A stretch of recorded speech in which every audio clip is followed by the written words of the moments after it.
오늘은 여러분 고난 그리고 겸손이라는 제목으로 예수님의 이 부활이 어떤 의미고 그리고 이 부활에 있어서 주님께서 앞서 받으신 고난의 의미에 대해서 우리가 함께 좀 생각해 보는 시간을 가졌으면 합니다.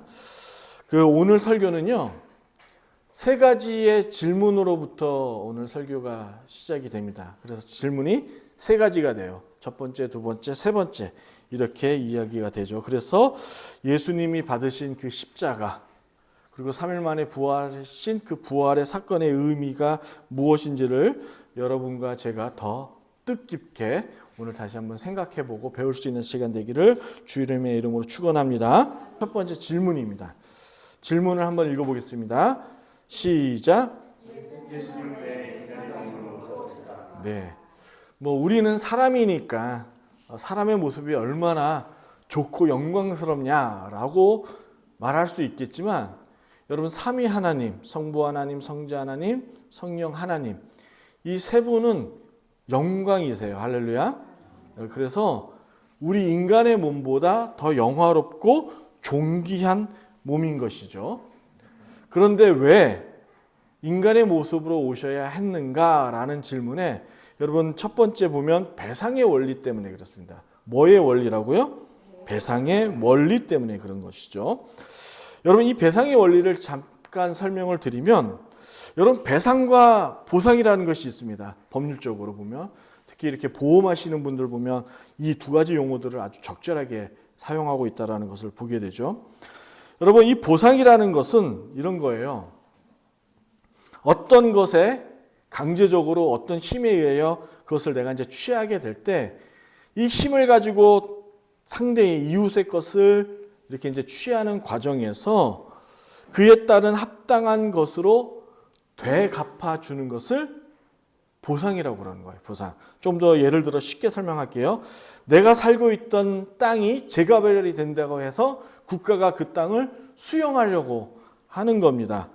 그럴 때 어떻게 하죠? 돈 또는 그에 합당한 물건으로 갚아주는 것을 보상이라고 그러는 거죠. 보상.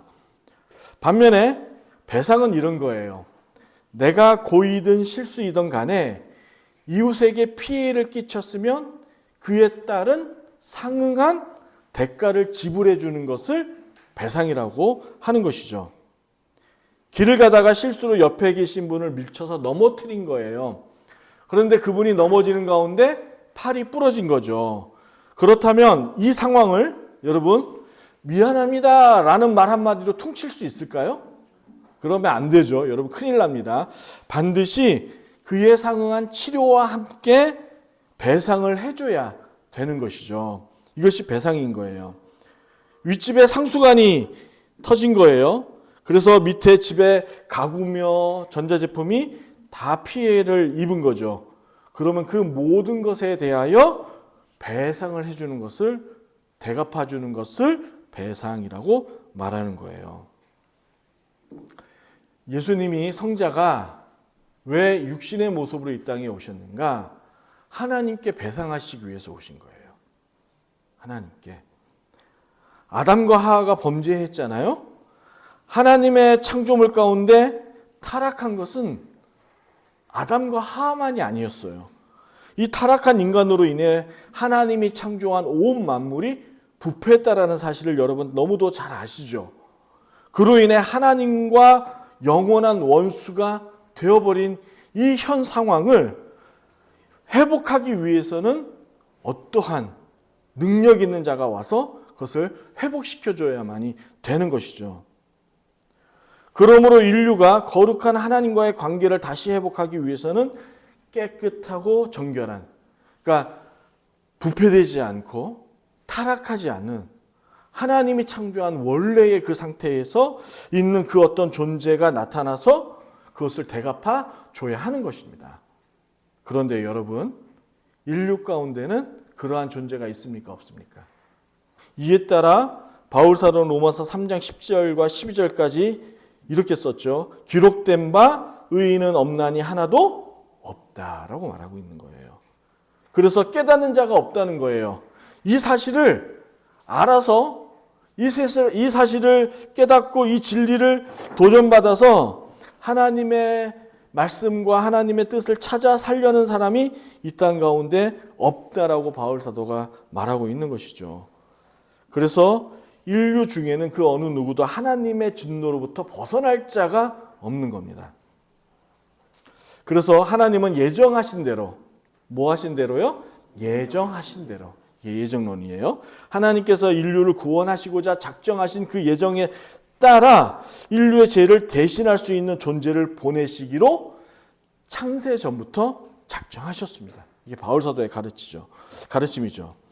그리고 이 존재를 통해 하나님 아버지께 배상하도록 한 것입니다. 따라서 배상의 원리에 따라 죄가 전혀 없는 무흠한 완전한 사람이어야 했죠. 여러분, 레위기서는 여러 제사법이 나와 있습니다. 그리고 이 모든 제사법에는 한결같이 동일하게 들어있는 의미가 있는데 그 의미가 뭐냐면 속죄의 기능이에요. 5대 제사가 있는데 이 5대 제사 안에는 이름이 다르지만 한결같이 들어있는 것이 있는데 그게 뭐라고요? 속죄. 우리의 죄를 용서받는 의미가 있는 것이죠. 그러나 여러분, 그 제사법을 통하여 드려지는 제물로서는 완전한 배상의 의미가 되지 않은 거예요. 사랑하는 여러분, 어떻게 하나님께 범죄한 인간의 죄를 소, 양, 하물며 하찮은 비둘기와 같은 것으로 대신할 수 있습니까? 우리 어느 분 집사님 집에 갔는데 천연 귀중한 다이아몬드를 가지고 있는 거예요. 이거 나 한 번만 보여줄 수 없느냐라고 해서 봤는데 어떻게 하다가 분실했어요. 이거 끔찍한 일이죠. 이 분실한 사실을 가지고 내가 집에 이와 같은 비슷한 모조 다이아몬드가 있는데 이걸로 대신할 수 없겠니? 이게 말이 됩니까? 말이 안 되는 거죠. 이와 같은 상응한 가격이 되는 돈이나 물건으로 똑같은 걸로 배상해줘야 하는 거 아니겠습니까? 그래서 하나님은 최종적으로 우리를 살리기 위한 계획으로 자신의 하나밖에 없는 외아들을 죄값으로 지불하기로 작정하신 거예요. 그래서 여러분 이거 꼭 아셔야 돼요. 하나님께서 성부께서 우리를 구원하시기 위한 그 작정하신 그 일이 여러 일 가운데에 예수님을 보내시기로 한 게 아니에요. 한 게 아니고 우리를 살리기 위한 방법은 오직 예수님밖에 없는 거예요. 그 고난의 길, 어려운 길을 선택한 게 아니에요. 만약에 성부 하나님도 그냥 제 생각이긴 하지만 자신의 아들을 보내시지 않는 다른 방법이 있었다면 그 방법을 선택했을 것이라는 것이죠. 우리 옛날에 양반과 노예가 있었던 시절이 있었지 않습니까? 근데 망나니 양반 자제가 있었어요. 아들이 있었어요. 막 사고치고 흥청만청 살다가 결국에는 중범죄를 저지르게 되었죠. 그때 주인집 양반이 자기 아들을 보내서 대체로 어떻게 행동합니까? 자신의 집에 노비를 그 죄값으로 대신 보내지 않습니까? 그런 일이 있었죠. 왜 그래요? 사람은 사람으로서 배상해야 되기 때문에 그런 거예요. 그리고 두 번째 이 배상의 원리, 우리가 하나님께 용서받기 위한 하나님의 진도로부터 벗어나기 위해서는 이 재물이요, 자발적이어야 돼요. 어떻게 해야 된다고요? 자발적이어야 됩니다. 다시 말해 이 얘기예요. 어느 누구의 강제적이거나 떠밀려서는 안 되는 거예요. 여러분, 사과할 마음이 없는 그 형식적인 사과를 여러분은 받아들일 수 있겠습니까? 어떤 누가 나에게 감정적으로 엄청나게 그 말로써 힘들게 한 거예요. 그런데 그의 사과가 형식적이고 되게 의미가 없는 거예요. 감정적으로 이 마음으로 느껴지지 않는 거죠. 받아들일 수가 없지 않습니까? 그래서 소와 양은 완전한 화해의 제물이 될 수 없는 거예요. 진심으로 누이치지 않는데 어떻게 용서가 되겠습니까? 이스라엘 백성들이 그걸 이용한 거죠. 하나님께서 살려줄 수 있는 방법을 소와 양 이런 가축들로 인해서 자신의 죄를 대신하게끔 기회를 주었는데 사람들이 어떻게 해요? 그걸 이용해 먹은 거예요. 내가 범죄했지? 죄 지었지? 하나님께 용서받기 위해서는 양 한 마리 잡지. 그리고 또 범죄하지. 여러분 이렇게 생각하시는 분들 있죠. 하나님께 범죄했으니 회개하고 또 범죄하고 또 회개하면 되지 않겠느냐. 여러분 이건 회개가 아닌 거죠. 용서가 아닌 거예요. 그러나 예수님은 다른 겁니다. 빌립보서 2장 6절에 보니까 바울 사도는 그 예수님의 화해의 그 당신이 제물로 형벌로서 이 땅에 오신 이 상황을 자발적으로 오셨다고 해요. 여러분의 목소리로 함께 읽습니다. 시작.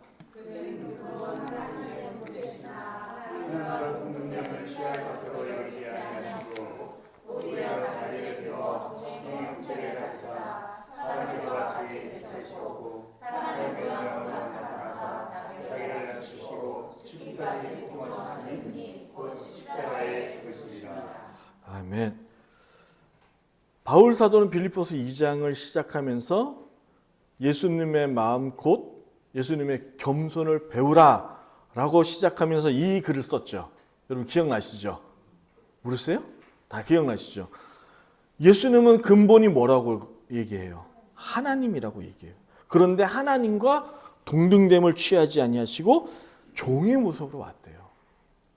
사람도 아니고 사람보다 더 못한 종의 형체로 오셔서 죽기를 위하여 이 땅에 오셨다고 말씀하고 있지 않습니까? 요한 사도도 다음 화면을 보시면 13장 1절에서 이것도 우리 같이 읽습니다. 시작.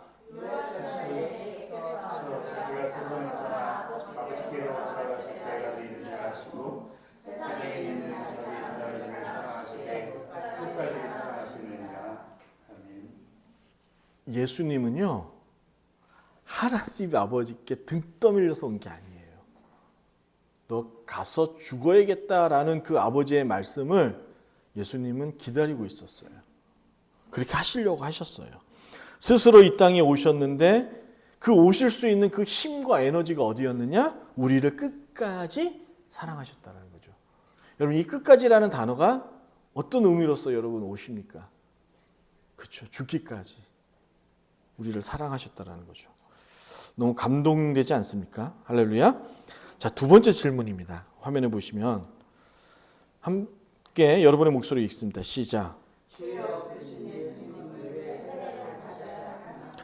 예, 이건 뭐 제가 자주 얘기해서 여러분 잘 아실 것입니다. 여러분 요한복음 3장에 보면 이제 세례에 대한 얘기가 나와 있죠. 이제 니고데모와의 그 얘기가 있습니다. 하나님 나라에 있어서 물과 성령으로 거듭나지 아니하면 하나님 나라에 들어갈 수 없다라고 얘기를 했죠. 그러니까 반드시 하나님 나라에 들어가기 위해서는 세례를 받아야 되고 또 한 가지 무엇을 받아야 됩니까? 성령님을 받아야 되는 겁니다. 여러분 세례의 목적은요. 세례의 목적은 죄 씻음을 받기 위한 거예요. 여러분 세례를 무엇으로 받죠? 물로요. 그러니까 이게 의미가 있어요. 상징적인 의미인데 여러분, 여러분의 옷에 더러운 것이 묻었을 때 그것을 무엇으로 해결하십니까? 물로 세탁하죠. 여러분 몸에 더러운 물질이 묻었어요. 뭘로 씻죠? 물로 씻죠. 그러니까 더러운 것을 씻어낸다라는 의미가 물 세례가 있어요. 그런데 여러분의 마음에 더러운 것은 무엇으로 씻을 수 있습니까? 그렇죠. 성령. 그래서 두 가지가 동시에 일어나야 되는 거예요. 물과 성령으로 거듭나야 되는 것이죠. 다시 말해 세례는 죄인만 받는 거예요. 의인에게 있어서 세례는 의미가 없는 거예요. 그런데 우리가 너무도 잘 아는 것처럼 예수님께서 세례를 받으셨단 말이에요. 그러면 예수님이 죄인이라는 말씀입니까? 아니죠. 예수님은 의인이세요. 죄 없으신 분이세요. 할렐루야. 그렇다면 제가 늘 설교 시간에 얘기했지만 예수님의 말씀과 행동에는 그 이유가 있죠. 반드시 이유가 있습니다. 먼저 성경이 예수님을 어떤 분이라고 소개하고 있는지를 보시겠습니다. 화면에 없습니다. 그냥 들으세요. 히브리서 4장 15절인데 히브리서 저자는 4장 15절에서 예수님을 이렇게 얘기합니다. 우리에게 있는 대제사장은 여기서 대제사장은 예수님을 가리킵니다. 우리의 연약함을 동정하지 못하실 이가 아니요 모든 일에 우리와 똑같이 시험을 받으신 이로써 죄는 없다라고 얘기하죠. 뭐가 없다고요? 죄가 없대요. 요한일서 3장 4절에도 요한 사도가 다음과 같이 얘기합니다. 그가 우리 죄를 없애려고 나타나신 것을 너희가 아나니 그에게는 죄가 없느니라. 다 동일하게 예수님은 죄가 없는 분이라고 얘기하죠. 그럼에도 불구하고 예수님 이 죄가 없는 분이 세례를 받으신 이유는 요한 사도가 단번에 그 이유를 설명하죠. 화면에 보세요. 요한복음 1장 29절에 이렇게 말씀하고 계시죠. 이튿날 요한이 예수께서 자기에게 나오심을 보고, 여기서 요한은 누굽니까? 세례 요한이에요. 세례 요한이 이르되 보라 세상 죄를 지고 가는 하나님의 어린 양을 보라. 그러니까 예수님의 세례는 우리가 받는 세례의 의미와 달라요.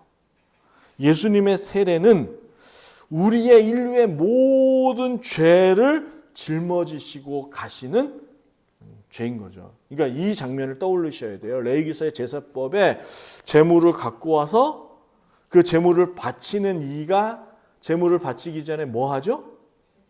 그렇죠. 안수하죠. 그 제물에게 안수를 해요. 그것은 무슨 의미냐? 내 죄를 이 동물에게 전가시키는 거예요. 대신. 그러니까 예수님의 세례는 이와 같은 거죠. 우리의 모든 죄를 예수님께 전가하여 예수님께서 다시금 그 모든 죄값을 치르시는 의미가 되는 겁니다. 다시 말해 하나님께 용서받기 위한 우리의 화목제물로서 어린 양이 되셨다는 거예요. 할렐루야. 앞서 하나님께 용서를 구하기 위해서는 두 가지가 충족되어야 된다고 얘기했어요. 하나는 뭐냐면 죄가 없어야 돼요. 그리고 두 번째는 어떻게 해야 된다고요? 자발적이어야 돼요. 자발적. 그러니까 여러분 우리가 복음을 전했는데 그 복음을 듣는 사람이 자발적으로 하나님의 앞에 나오지 않는 한 그가 드리는 예배, 그가 드리는 모든 우리 교회 안에서 벌어지는 일들은 종교 행사가 되는 겁니다. 그렇죠? 다시 말해 이 앞에 왔지만 예수님을 믿지 않고 자발적인 의미 없이 나와서 드리는 것은 예배가 아니다라는 거죠. 이 점을 우리가 생각해보고 교회에 나와야 될 줄로 압니다. 그러므로 예수님은 죄가 없으신 분으로서 스스로 죄인과 같이 되셨어요. 그래서 예수님은 우리를 구원하고자 스스로 산 제물로 이 땅에 오신 것이죠. 화면에 보시면 바울 사도가 로마서 3장 25절에 다음과 같이 얘기했습니다. 이 예수를 하나님이 그의 피로써 믿음으로 말미암는 화목 제물로 세우셨으니 이는 하나님께서 길이 참으시는 중에 지은 죄를 간과하시면서, 여기서 간과하시다는 말이 중요한 뜻을 갖고 있습니다. 여러분 간과하다는 얘기가 뭐냐면 유월절이에요. 유월절. 패스오버. 6월절의 뜻이 패스오버예요. 여러분 출애굽했을 때 죽음의 그림자가 밀려왔을 때 무엇을 한 집만 죽음이 떠나갔죠. 그렇죠. 양의 피를 문설주에 바른. 그러니까 예수님께서 어린 양으로 오셨죠. 그러므로 간가시다 패스오버. 주님을 믿는 자, 주님께서 우리를 위하여 죽으심으로 말미암아 우리가 하나님의 진노로부터 패스오버하게 된 거죠. 이게 바로 로마서 3장 25절에 바울 사도가 얘기한 거예요. 지금까지 우리가 예수님에 대해 배우면서 깨닫는 은혜는 죽었던 우리를, 여러분 죽었던 우리죠. 예수님이 하신 그 구원의 사역으로 인하여 되살아난 자이죠. 할렐루야. 너무나도 감사하며 찬양드려야겠죠. 그럼에도 불구하고 내 안에 여전히 예수님을 향한 감격과 그 은혜가 느껴지지 않는다면 그건 왜 그럴까요? 자, 조금 더 이어서 예수님께서 우리를 위해 받으신 그 고난이 어떤 고난인지를 생각해 본다면 그 감동과 감격이 생겨날 줄로 믿습니다. 마지막입니다. 여러분 화면에 보시면 여러분의 목소리를 읽습니다. 시작. 그러지 않으셔도 되잖아요. 그렇죠? 그런데 앞서 어떤 의미가 있다고요? 예수님께서 이 땅에 오셔서 십자가에 죽으심이 배상의 원리요. 반드시 형벌을 받아야 돼요. 여러분 지난주가 종료주일이었지 않습니까? 혹시 아셨어요? 예, 종료주일이었어요. 예수님께서 역사적으로 예루살렘에 입성하신 날이었어요. 그걸 종려주일이라고 해요. 그러니까 종려나무 가지를 가지고 흔들어서 예수님을 환영했었죠. 그런데 여러분 생각해 볼 것이 있는데 예수님께서 예루살렘으로 들어가셔서 벌어질 앞으로에 일어날 일들을 아셨을까요? 모르셨을까요? 아셨죠. 사랑하는 제자에게 은 30냥에 팔려서 로마 병정들로부터 조롱과 핍박과 매맞을 일들을 주님께서는 아셨어요. 여러분 패스 오브 크리스찬이라는 그 영화 보셨죠? 멜 깁슨이 만들었던 거. 여러분 채찍 만질 때 우리가 보는 그런 채찍이 아닌 거잖아요. 그 납덩어리가 있어서 한 대 맞을 때마다 살점이 떨어져 나가는 그런 끔찍한 그러한 엄청난 고난을 받으신 거잖아요. 그리고 죄인들 속에 이끌려 십자가에 달려 죽게 되는 그 모든 일들을 예수님은 다 아셨다고요. 여러분 같으면 가실 수 있겠어요? 못 가죠. 요나처럼 도망가겠죠. 요나처럼 도망갈 거예요. 이게 우리 인간의 모습이에요. 여러분 구약에 여러 이 실수 많고 무너지고 낙심하는 그 모든 인물들의 모습들은 다 우리의 모습이라고요. 우리의 모습. 그렇게 연약하는. 그러니까 구약의 전반적인 그림은 인간은 결코 하나님 앞에 의로울 수 없다라는 것을 가르치고 있는 거예요.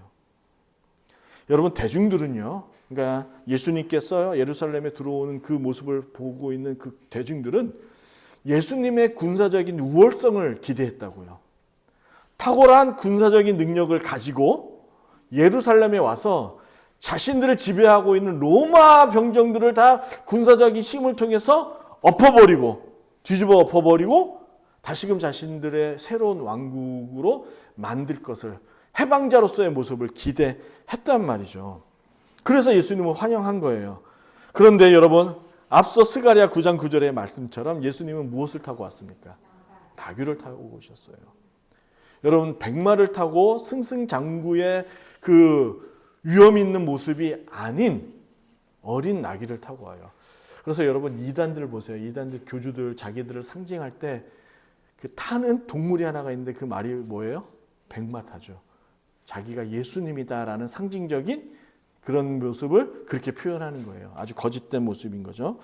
이렇게 예수님께서 들어올 때 이 많은 대중들은 호산나 호산나 다윗의 자손이여 라고 외쳤단 말이에요. 호산나라는 뜻은 이제 우리를 구원하소서라는 뜻을 갖고 있습니다. 호산나가 무슨 뜻이라고요? 이제 우리를 구원하소서.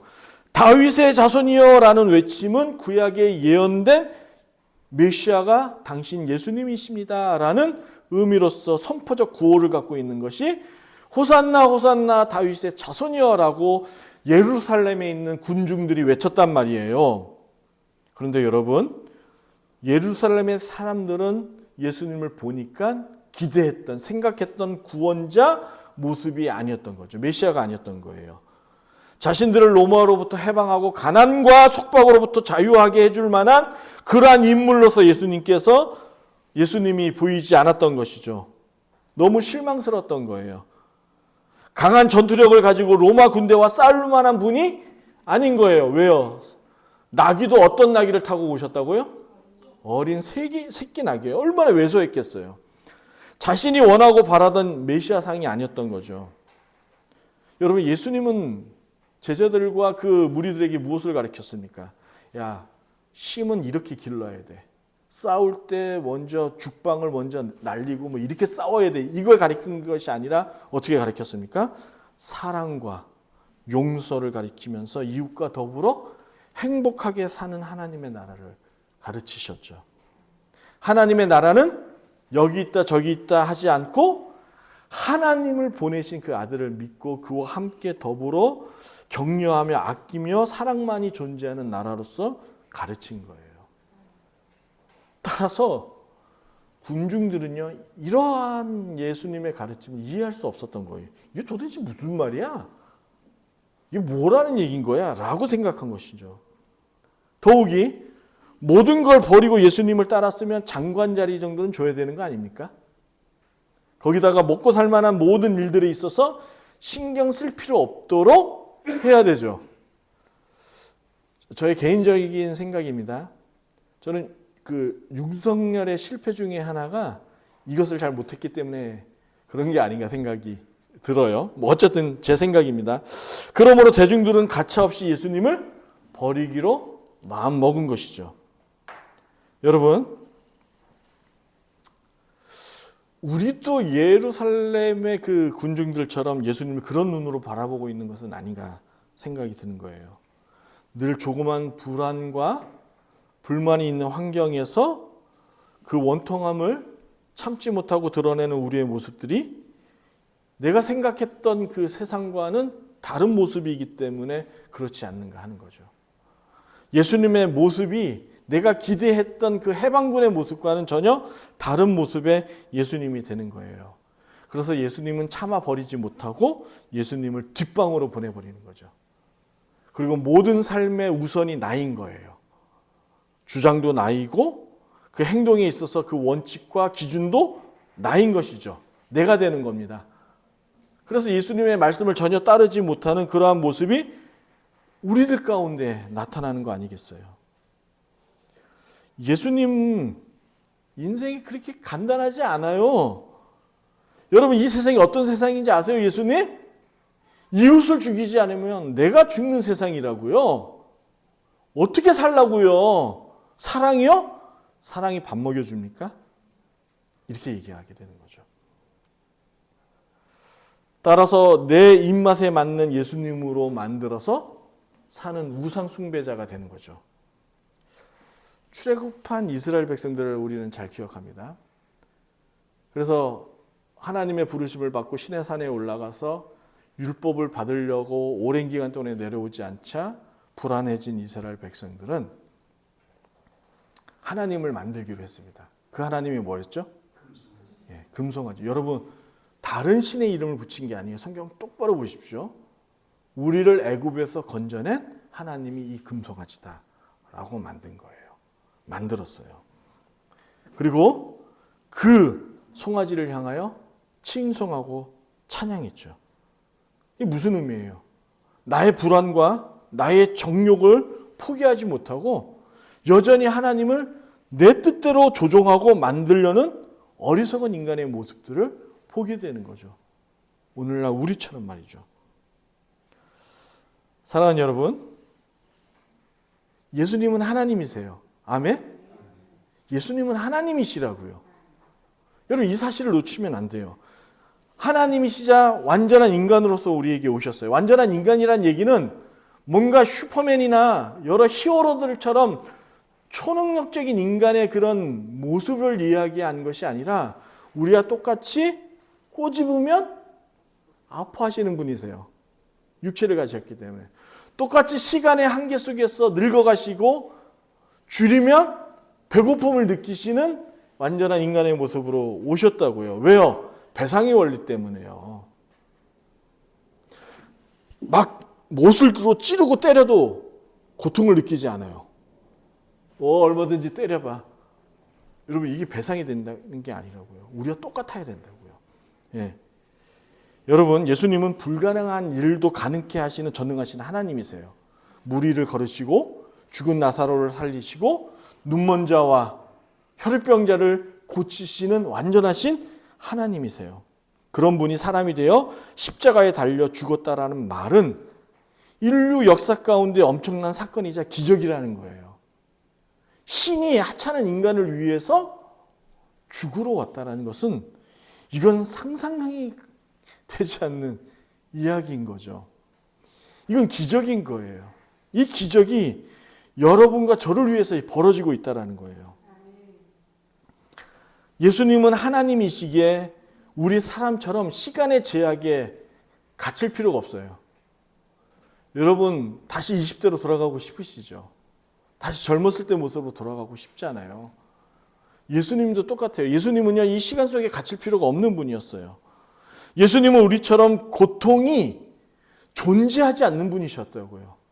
그런데 고통 속으로 들어오신 거예요. 그런 예수님이 사람이 되었다라는 말은 시간의 한계 속으로 들어와서는 여러분과 저처럼 고통 가운데 그 모든 것들을 스스로 바꾸기 싶다라는 거예요. 이해가 되시냐고요?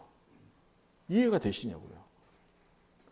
그러니까 성경은 여러 제자들은 이 상황을 예수님께서 우리를 사랑하지 아니한다면 그 모든 것을 이야기할 수 없다라고 얘기하는 거죠.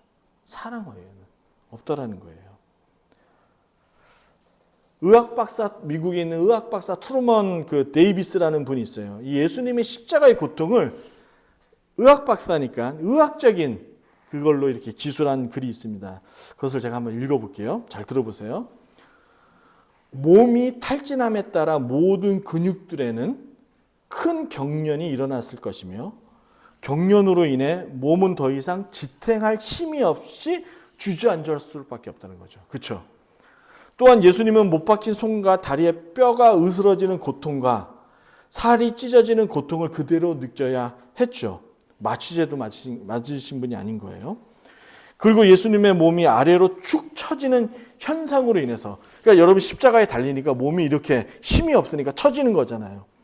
그 처지는 가운데 숨은 마셨는데, 공기는 들어 마셨는데 후 하고 뱉을 힘이 예수님에게는 없는 거예요. 그러니까 이 숨을 뱉기 위해서는 몸을 어떻게 해야 돼요? 이렇게 세워야 되는 거예요. 그런데 이렇게 세울 때마다 몸과 발에 십자가가 못이 박혀 있으니까 어떤 고통이에요? 찢기는 고통을 다시금 몸을 세울 때마다 견디셔야 되는 거죠. 그러니까 숨쉬기가 어려웠어요. 이때 다시금 뼈가 으스러지는 고통과 관절을 쥐어 뜯는 경련을 다시금 느끼셔야 됐던 것이죠. 그리고 채찍에 맞았던 등의 상처는 거친 나무에 닿을 때마다, 그렇잖아요. 막 찢겼던 살들이 몸을 일으키기 위해서 그 거친 나뭇가지를 비빌 때마다 욱신거리는 고통을 예수님은 또 견디셔야 했던 것이죠. 이걸 반복하시다가 돌아가신 거죠. 이것을 트루먼 데이비스라는 미국의 의학 박사가 소견서를 써본 거예요. 우리 한 번 더 생각해 봅시다. 땅바닥에 누워있던 십자가를, 예수님이 못 박을 때 누워있는 상태에서 십자가를 박았죠. 못을 박았죠. 이것을 십자가를 세우기 위해서 들어 올릴 때 중력에 의해 몸은 축 처지는 거 아닙니까? 그럴 때마다 날카로운 못이 뼈와 살을 간통하는 그 수준을 넘어서 찢기는 그러한 쏠리는 현상을 예수님은 견뎌야 했던 것이죠. 그런 가운데 여러분, 그 몸을 지탱하고 버티기 위해서 우리 안에 있는 혈관과 인대가 얼마나 에너지를 쏟았겠어요.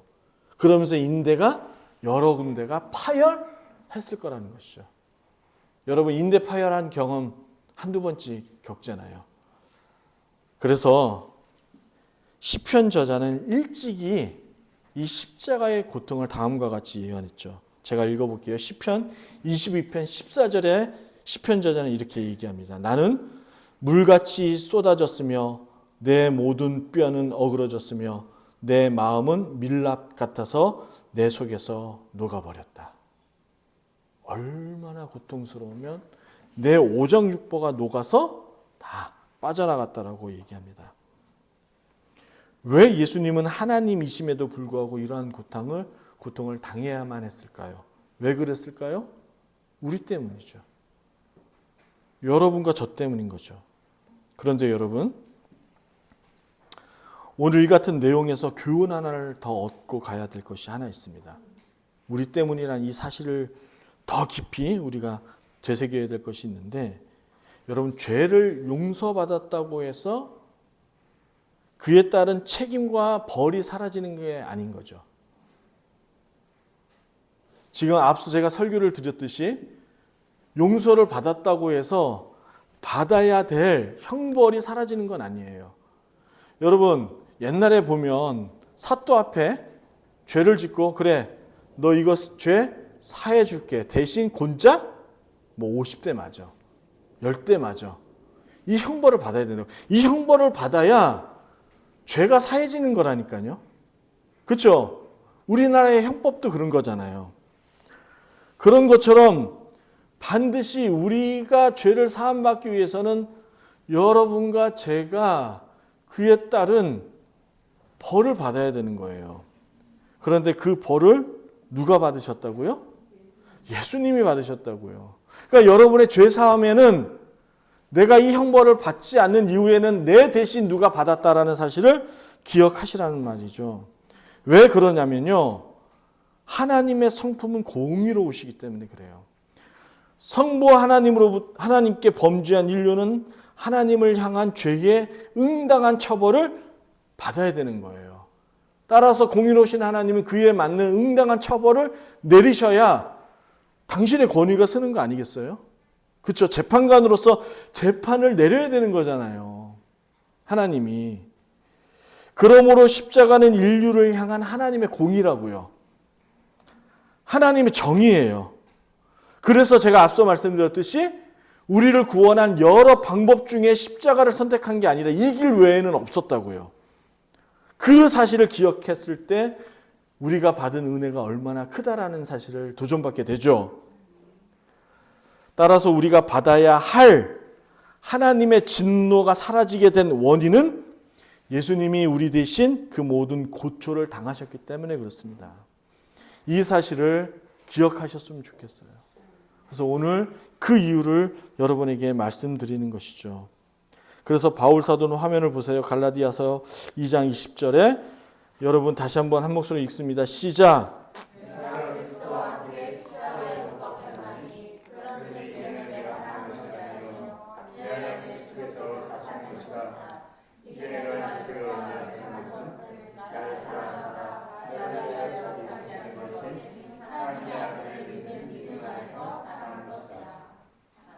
바울은 2000년 전에 예수님의 십자가에 너도 함께 십자가에 못 박혀 죽었다라고 얘기를 해요.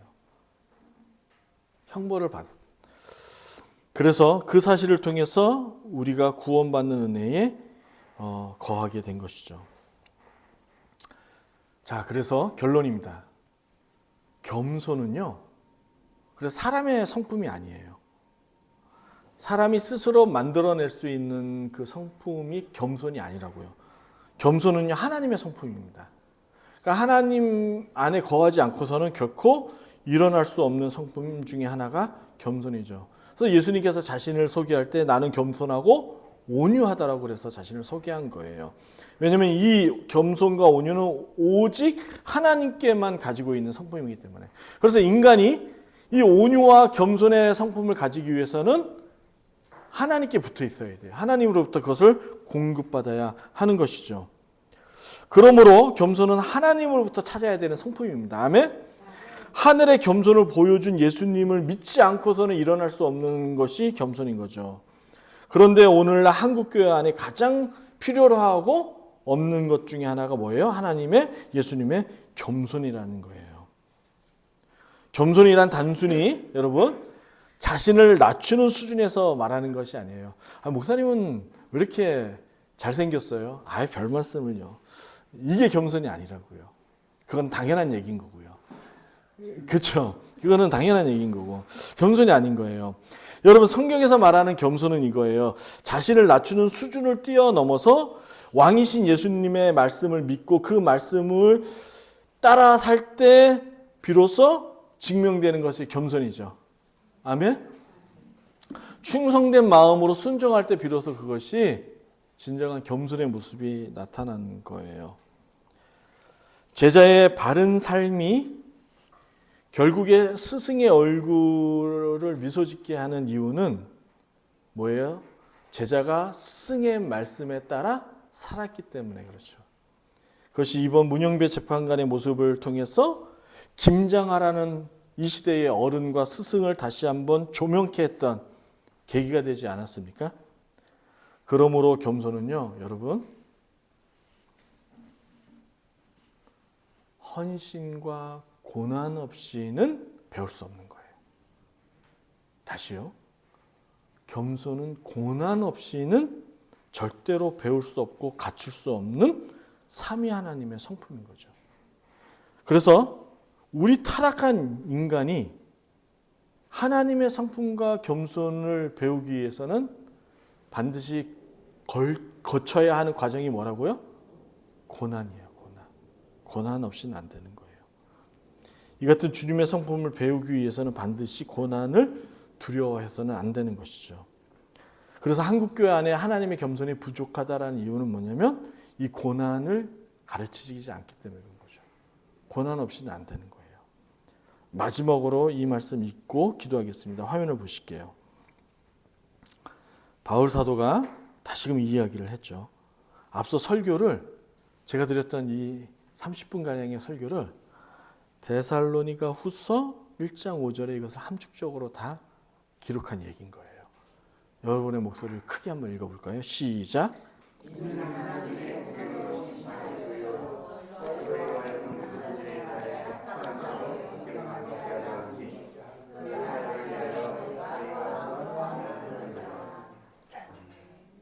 고난 없이는 하나님의 공의로운 심판 가운데 우리가 벗어날 수 없는 거예요. 또한 하나님의 나라에 들어가기 위해서는 반드시 여러분과 제가 과정을 거쳐야 되는데 그 과정이 고난이에요. 그래서 사랑하는 여러분, 이미 삶 자체가 고난이지 않습니까? 그래서 누가 그러더라고요. 삶은 계란. 그래서 부활절에 계란을 주는 것이 아닌가라는 생각을 나름대로 해봅니다. 여러분, 삶은 고난이잖아요. 그렇죠?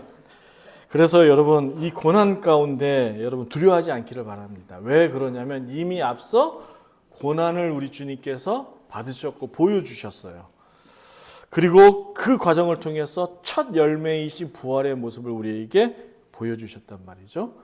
그로 인하여 우리에게도 부활의 소망이 있지 않습니까? 첫 번째 열매가 있다는 얘기는 두 번째, 세 번째, 더 나아가 끝까지의 그 열매가 있다는 것을 얘기하는 것처럼, 그러므로 오늘 부활 주일을 맞아요. 부활의 소망을 갖고 사시는 여러분과 제가 되기를 주님의 이름으로 축복합니다.